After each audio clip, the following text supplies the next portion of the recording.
Tonight, the president's push to stay in the White House officially begins. What to expect after the Florida launch of his 2020 campaign. Plus, rising tensions with Iran mean more American troops are heading to the Middle East. We'll have reaction from Capitol Hill. And as the battle over border security divides the nation, the latest step from the Trump administration to crack down on illegal immigration. All this and more tonight on Faith Nation.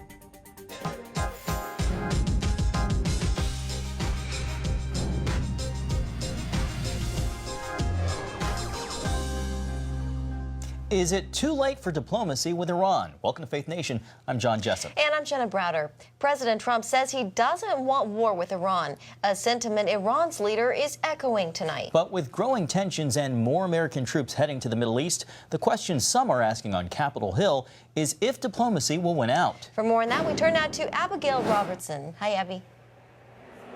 Hello. Well, now that tension between the United States and Iran has reached a new high, the talk here is less about military action and more about Iranian aggression.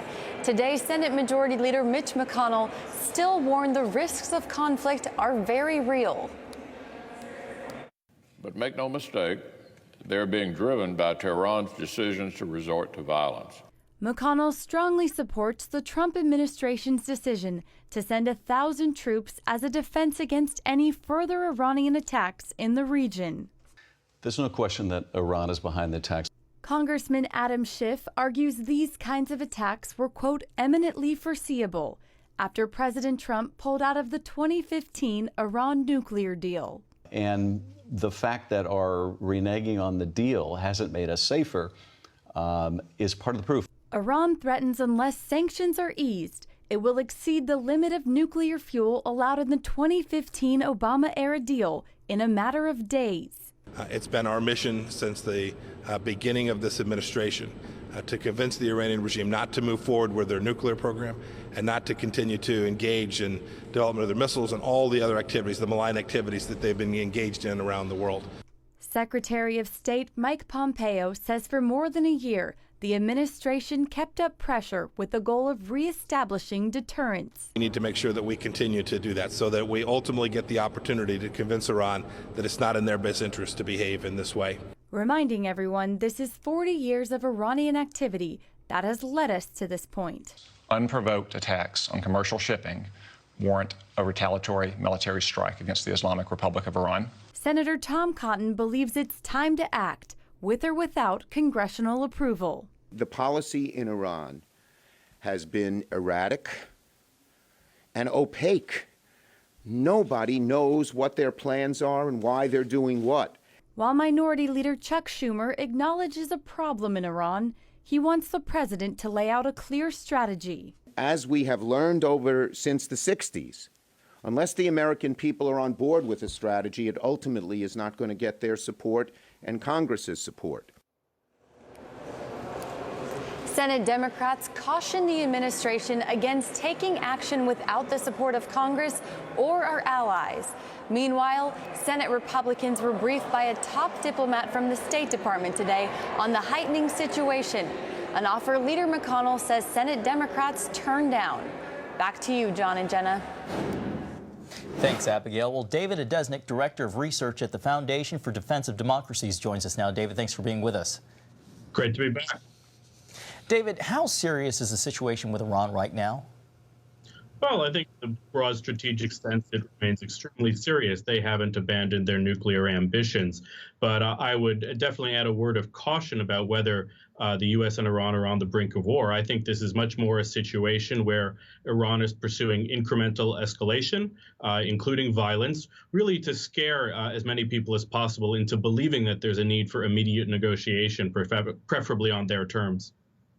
David, what happens when Iran breaches this Iran nuclear deal, like it says it will in just a few days? What then?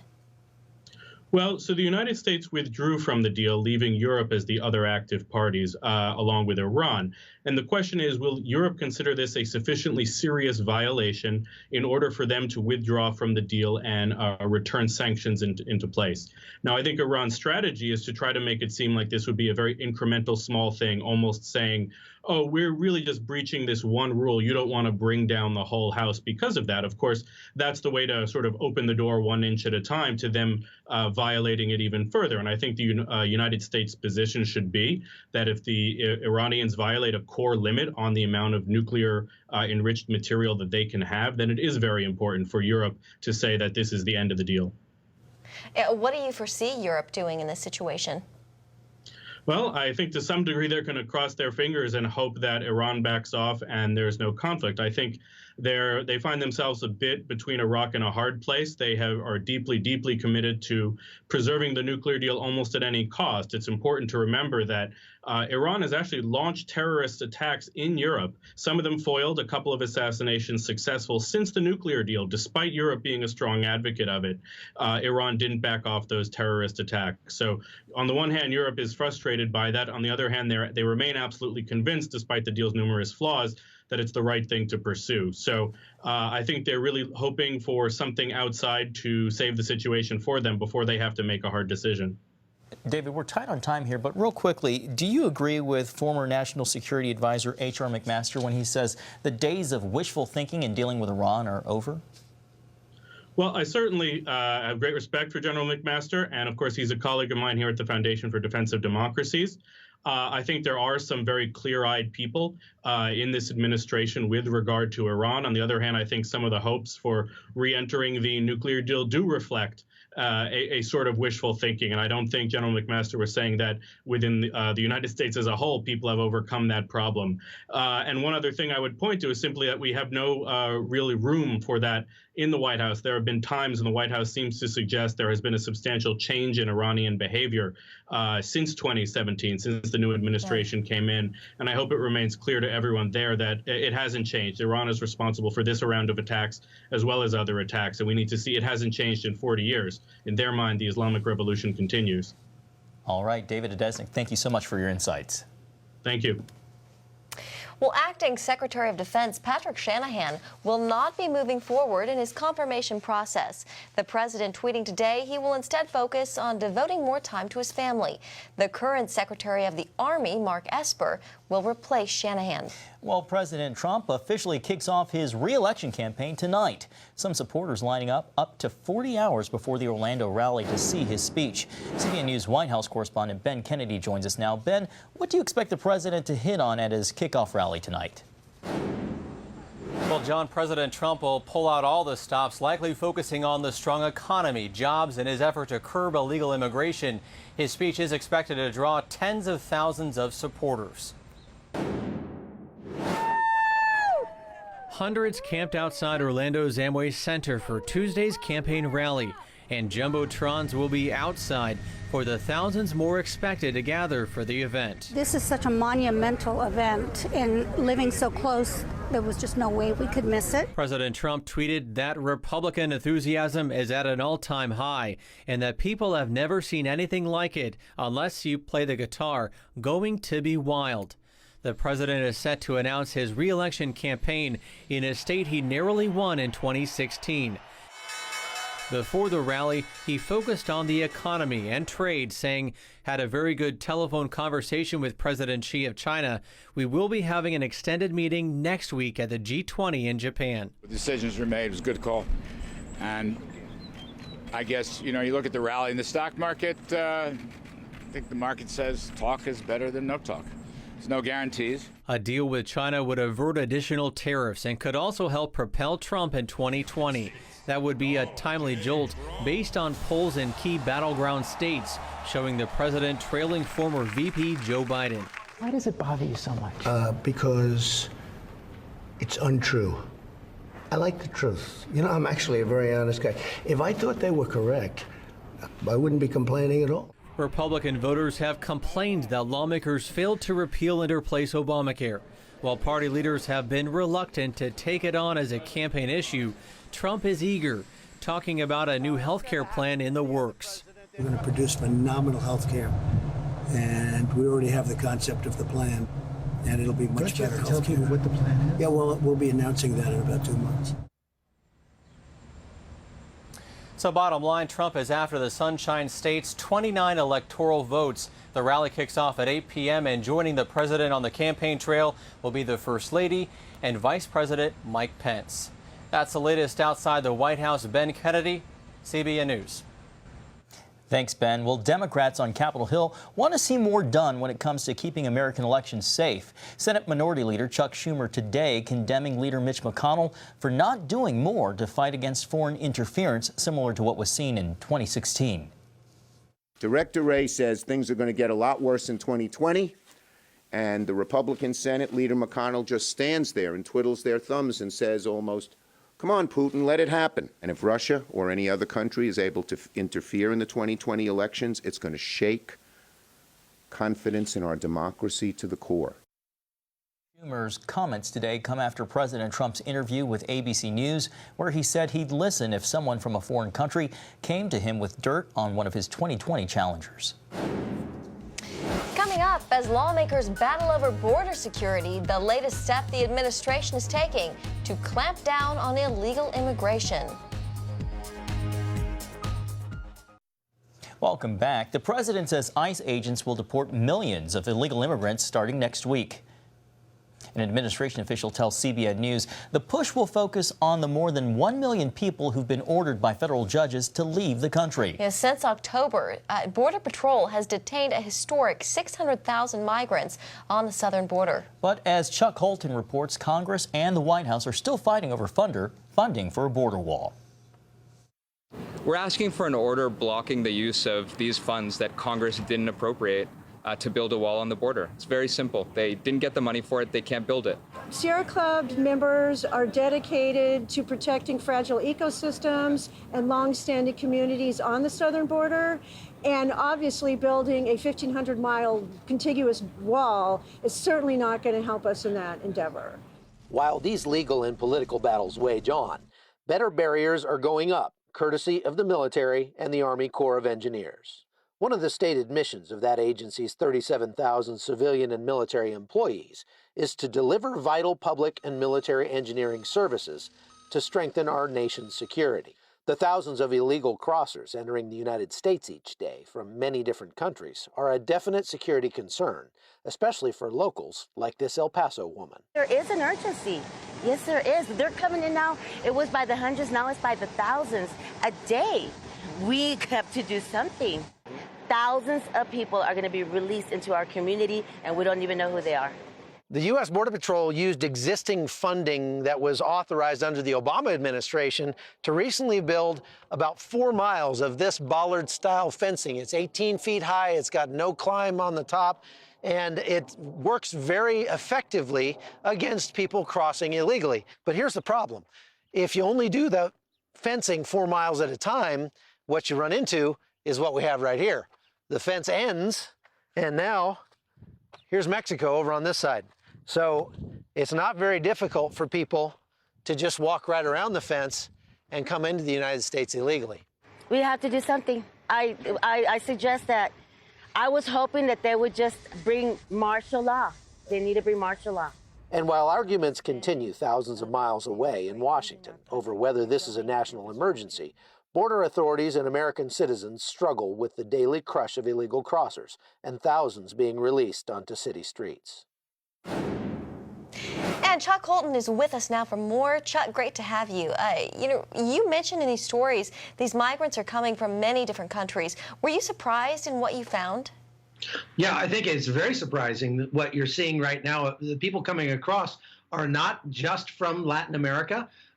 Years ago, when we saw the kind of numbers we're seeing now of people crossing into the United States, they were almost all Mexicans. And then they got to the point where they're just recently in the last year or two, where they were mostly Central Americans. Well, now what we're seeing is people from 40 or 50 different countries around the world. And it's as if people are watching the news and they're seeing that that so many hundreds of thousands of people are able to get in, and they're saying, wow, this is our chance. We've got to go. I'm leaving actually tomorrow morning to go to Medellin, Colombia, because I'm told that there are tens of thousands of Africans who have come to the Western Hemisphere that are moving up toward the U.S. southern border to try to get in while the getting's good. Chuck, while lawmakers here in Washington may debate on the security crisis, many agree that there is a humanitarian crisis at the border, though they might differ on funding for that. What did you see firsthand? There's no question that it's a humanitarian crisis, and it's really just profane that the Democrats in Congress will not allow any funding, even funding that will address the humanitarian needs of these people who are coming across.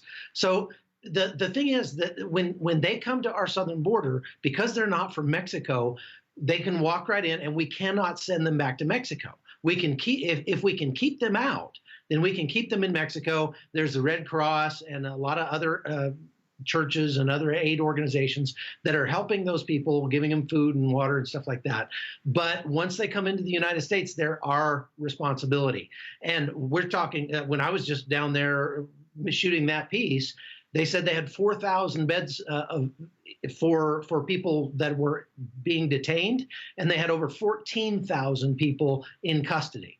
That is an absolute crisis, and that was a couple months ago. So now you're talking probably twice that. We're seeing the number of people coming across illegally grow by 30% per month this year. That is an absolute tragedy. All right, Chuck Holton, we'll have to leave it there, but thank you so much for your insights. You always illustrate very well for our audience. Thank you. Thank you. Well, helping heal families broken by a parent's imprisonment. Still ahead, we go inside a Texas prison to bring you that story.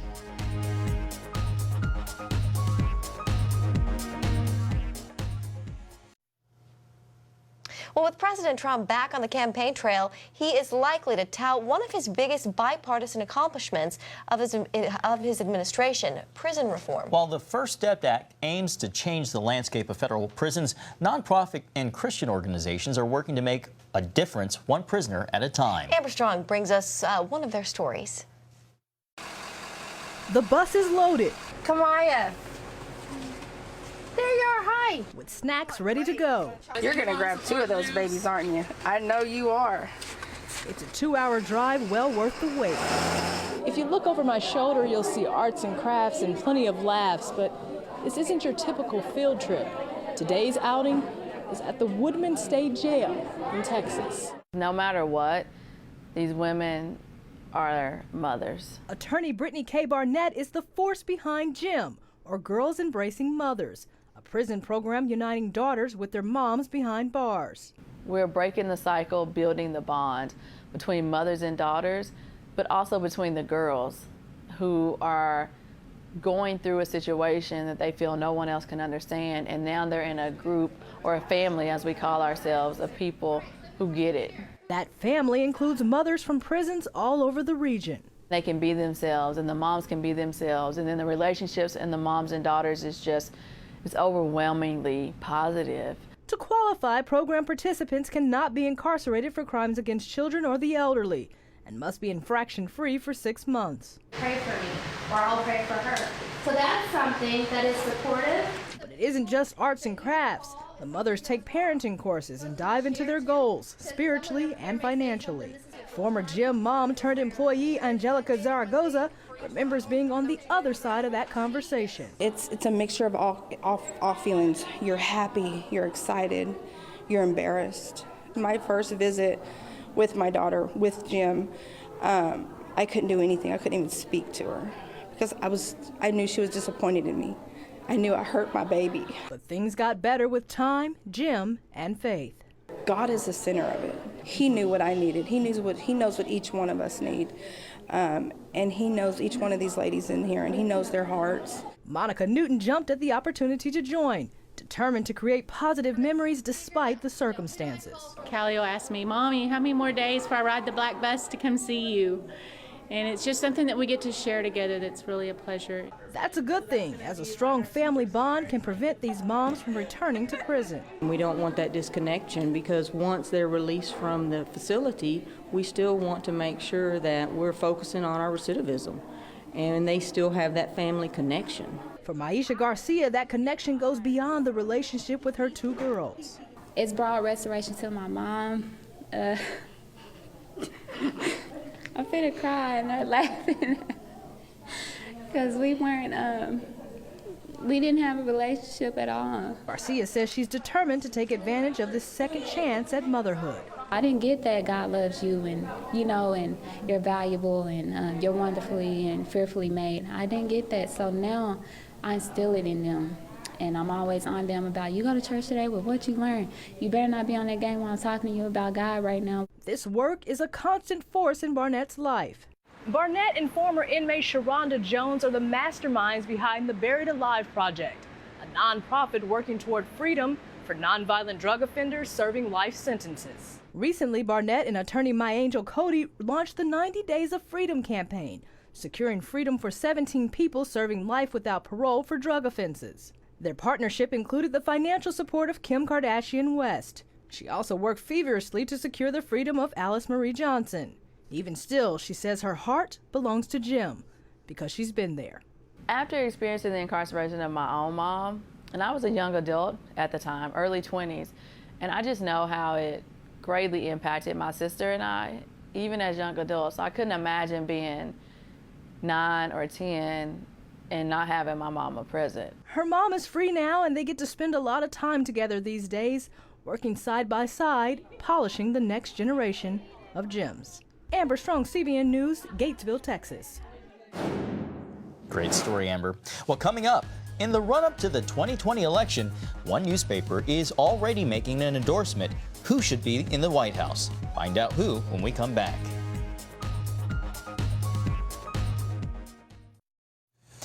Well, as President Trump readies to take the stage to launch his 2020 campaign down in Florida, the Orlando Sentinel newspaper already making an early endorsement in the White House race. They are backing anybody but Trump. The editorial board today saying it's seen enough of the Trump administration. Quote, enough of the chaos, the division, the schoolyard insults, the self-aggrandizement, the corruption, and especially the lies. In their editorial, the paper noted the past, their past of backing Republican candidates, but says even this far away from the election, there is, quote, no point pretending we would ever recommend that readers vote for Trump. Well, that is quite a statement. Well, that's going to do it for tonight's Faith Nation. Have a great evening.